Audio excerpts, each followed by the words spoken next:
The drums beat strong, we dance for joy. Let the celebration begin. My daughter, receive this wine. Go into the crowd, find your husband, and give this cup only to him. We are so happy for you both. Remember the sacred rule of our ancestors. You must remain silent and respectful in your new home. The bride who broke the silence rule. In the village of Alaru, where traditions were older than memory and silence carried meaning deeper than words, there existed a rule every woman knew long before she became a bride. It was not written on wood or stone, but it was carved into hearts and passed from mother to daughter in whispers. From the moment a bride left her father's house until dawn broke on her first day as a wife, she must not speak, not a single word, not even in fear or pain. Silence, the elders said, was the bridge between her old life and the new one, and to break it was to invite what the eyes could not see. On the morning Adizwa was to be married, the village woke early. The air felt heavy, as though it, too, was holding its breath. Women moved quietly through the compound, their wrappers brushing the earth, their voices replaced with knowing glances and gentle gestures. Adizwa sat on a low wooden stool, her body decorated with white chalk and coral beads, her head bowed as elder women prepared her. Though her lips were closed, her thoughts were loud. She had heard the stories, every bride had, but stories often felt distant until they stood at your door wearing your name. Her mother leaned close and touched her cheek, her eyes soft but firm. She said nothing.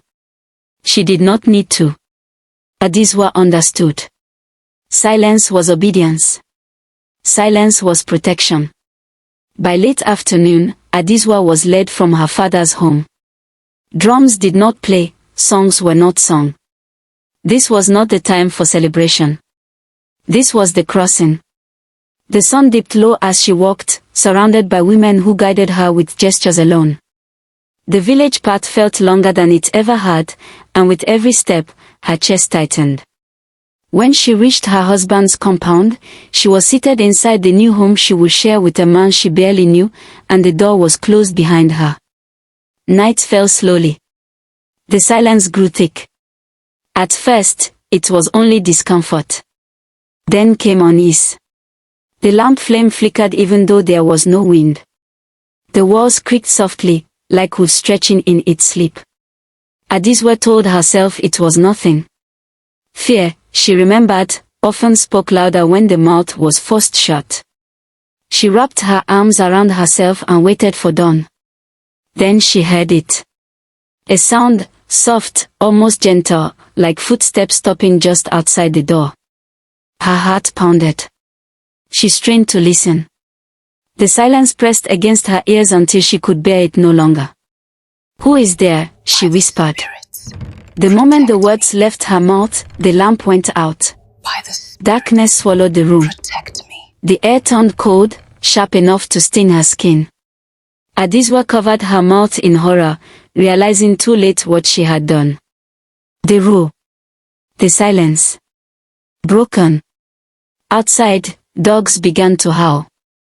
Somewhere in the distance, a baby cried and would not be comforted. Adizwa felt a presence, not something she could see, but something she could feel, heavy and watchful. The darkness seemed to lean closer, listening. By morning, the village had changed. The sun rose, but it brought no warmth. Chickens refused to leave their coops. A calabash cracked on its own. Water drawn from the well tasted bitter. The elders gathered, troubled, their faces lined with concern. They looked at Adizwa, who sat quietly, her eyes lowered once more, but the silence now felt different. It was no longer sacred. It was afraid. That night, the dreams began. Adizwa dreamed of women walking backward, their mouths sewn shut, their eyes open and accusing. She dreamed of a bride standing at a doorway, calling for help while shadows wrapped around her feet. Each time she woke, her heart raced, and the room felt crowded though she was alone. The elders did not accuse her at first. Tradition demanded certainty. But when strange things continued, the drums refusing to sound, the moon hiding behind clouds, children waking with screams, the truth could no longer be ignored. You have desecrated this union with your deceit. The spirits demand the truth you hide in your heart. The silence rule had been broken, and unseen consequences had followed.